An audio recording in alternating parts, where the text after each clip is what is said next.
Hello everyone, आज की video में हम 11th क्लास का एक टॉपिक पढ़ने वाले हैं जिसका नाम होगा डिस्टेंस फार्मूला और सेक्शन फार्मूला। डिस्टेंस फार्मूला और सेक्शन फार्मूला के बारे में हम इससे प्रीवियस वीडियो में भी पढ़ चुके हैं, लेकिन वहां पर हमने टू टपल्स की बात की थी। अब बात आती है कि ये टपल्स क्या होते हैं। अगर मान लिया मेरे पास दो कोऑर्डिनेट एक्सिस हैं, एक्स एक्सिस और वाई एक्सिस, जो एक दूसरे के कैसी होती हैं, परपेंडिकुलर होती हैं और एक दूसरे को किसी एक पॉइंट पर काटती हैं जिसको मैं ओरिजिन का नाम दे देती हूँ। तो जब भी मुझे इस प्लेन के अंदर किसी एक पॉइंट को दिखाना होता है तो मैं क्या करती हूँ, इसको कुछ ऐसा लिखती हूँ। इसी को मैं क्या बोलती हूँ, टू टपल्स कहती हूँ। अगर मान लिया मैं तीन एक्सिस हैं मेरे पास, एक्स एक्सिस और वाई एक्सिस और जेड एक्सिस, इसको हम बोलते हैं प्लेन। ये भी एक दूसरे को कैसे कट करती हैं, परपेंडिकुलर होती हैं एक दूसरे को और इसी एक पॉइंट पर कट करती हैं जिसको हम फिर से ओरिजिन का नाम दे देते हैं। और अगर मान लिया मैं इस प्लेन के अंदर किसी भी पॉइंट को दिखाना चाहती हूँ तो उसको कुछ ऐसा दिखाती हूँ, इसी को हम क्या बोल देते हैं, थ्री टपल्स कह देते हैं। अगर मान लिया यहाँ पर n एक्सिस हो जाती हैं जो एक दूसरे के कैसी होंगी, परपेंडिकुलर होंगी, और उसमें मैं किसी एक पॉइंट को दिखाना चाहती हूँ तो मैं क्या करती हूँ, यहाँ पर रिप्रेजेंट करती हूँ n टपल्स को। तो ये होता है हमारे पास टपल्स का कॉन्सेप्ट कि टपल्स किसको बोलते हैं। अब हम बात कर चुके हैं कि टू टपल्स के अंदर डिस्टेंस फार्मूला क्या होता है। थ्री टपल्स के अंदर भी डिस्टेंस फार्मूला सेम ही बनता है, लेकिन बस एक चीज़ एक्स्ट्रा हो जाती है। अगर मान लिया मेरे पास टू टपल्स के अंदर ये पॉइंट थे और मैं इनके बीच में डिस्टेंस फाइंड आउट करना चाहती थी, तो इसका जो डिस्टेंस फार्मूला बनता था वो कुछ ऐसा बनता था, x2 minus x1 whole square plus y2 minus y1 whole square. लेकिन थ्री टपल्स के अंदर हमारे पास जो कोऑर्डिनेट हैं वो कैसे दिखाई देते हैं, x1 coma y1 coma z1 और x2 coma y2 coma z2। जो फॉर्मूला होता है वो तो सेम ही होता है, लेकिन एक कोऑर्डिनेट एक्स्ट्रा आ जाता है। इस वजह से जो डिस्टेंस फार्मूला है उसमें थोड़ा सा चेंज देखने को मिलता है। और वो चेंज क्या होता है, यहाँ पर होता है बस x2 minus x1 whole square plus y2 minus y1 whole square plus z2 minus z1 whole square. इसी को हम क्या कह देते हैं, थ्री कोऑर्डिनेट में या थ्री डायमेंशनल के अंदर ये होता है हमारे पास डिस्टेंस फार्मूला। और इस फॉर्मूला पे बेस्ड कई बार एग्जाम में ऐसे क्वेश्चन देखने को मिलते हैं। अगर थ्योरेटिकल एग्जाम है जैसे 11th का 12th का, तो उसमें क्या करता है, हमारे पास तीन पॉइंट दे देता है, जैसे कि 1 2 3 4 5 6, यहाँ पर लिख दिया 7 8 9, यहाँ पर 10 11 12, और पूछता है कि ये बताइए कि ये जो हमारे पास कोऑर्डिनेट दिए गए हैं ये एक स्क्वायर बनाते हैं या नहीं बनाते, या फिर ऐसा पूछ लेता है कि रेक्टेंगल बनाते हैं या नहीं बनाते। प्रूव और डिसप्रूव के बारे में बात करता है। अगर मान लिया वो स्क्वायर बनाते होंगे तो मैं क्या करूँगी, इसको नाम दूंगी ए का, इसको बी का, इसको सी का और इसको डी का। तो मैं क्या करना चाहूँगी, स्क्वायर कुछ ऐसा दिखाई देगा, मैंने मान लिया।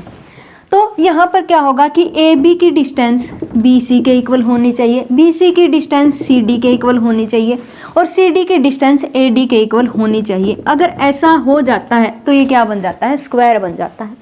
और अगर ऐसा हो जाए कि ए बी सी डी के इक्वल हो जाए और ए डी सी बी के इक्वल हो जाए तो क्या बन जाएगा, रेक्टेंगल बन जाएगा। तो इस तरीके से हम क्या कर सकते हैं, प्रूव और डिसप्रूव कर सकते हैं। और अब ये डिस्टेंस कैसे फाइंड आउट की जाए, इसको फाइंड आउट करने के लिए हम किसका यूज करते हैं, डिस्टेंस फार्मूला का यूज करते हैं।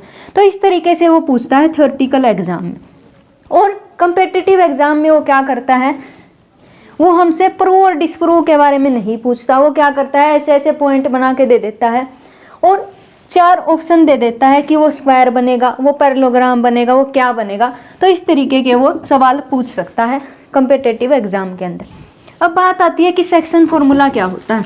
सेक्शन फार्मूला भी सेम ही होता है जैसा हमने टू टपल्स के अंदर पढ़ा था, बस इसमें भी एक कोऑर्डिनेट बढ़ जाने की वजह से थोड़ा सा चेंज देखने को मिलता है। सेक्शन फॉर्मूला अगर मैं टू टपल्स के अंदर बात करती हूँ तो क्या होता था, हमारे पास जैसे कि कोई लाइन दी गई है जिसको मैं पी क्यू का नाम दे देती हूँ, और यहाँ पर एक पॉइंट है जिसको मैं आर का नाम दे देती हूँ, और ये आर पॉइंट इस लाइन को किसी रेशियो में डिवाइड करता था। इस रेशियो को हमने नाम दिया था m रेशियो n का। और यहाँ पर कोई पॉइंट दिए जाते थे x1, y1, x2, y2। कभी कभी तो वह क्या करता था, ये दो पॉइंट दे के ये पूछ लेता था कि r पॉइंट क्या बनेगा। कभी कभी वो ऐसा भी कर सकता है कि ये दो पॉइंट दे देता है और ये पूछ लेता है कि p पॉइंट क्या बनेगा। अगर मान लिया वो r के बारे में पूछता था तो हम क्या करते थे, m into x2 plus m into x1 divided by m plus n, और r पॉइंट का x कोऑर्डिनेट ये बनता था। और इसके y कोऑर्डिनेट के बारे में पूछता था तो क्या बनता था, कुछ ऐसा बनता था। जब हमारे पास ये जो पॉइंट है इसको इंटरनली डिवाइड करता था तो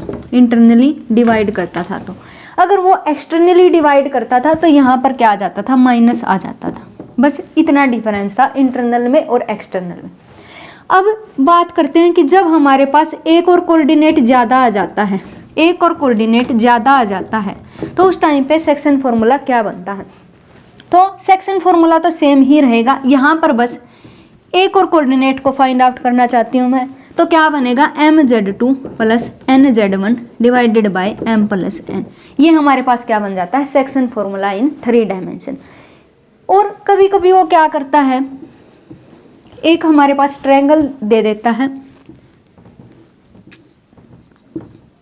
और इस ट्रायंगल की जो मीडियन होती हैं, जहाँ पर इंटरसेक्ट करती हैं, उसको हम सेंट्रोइड का नाम दे देते हैं।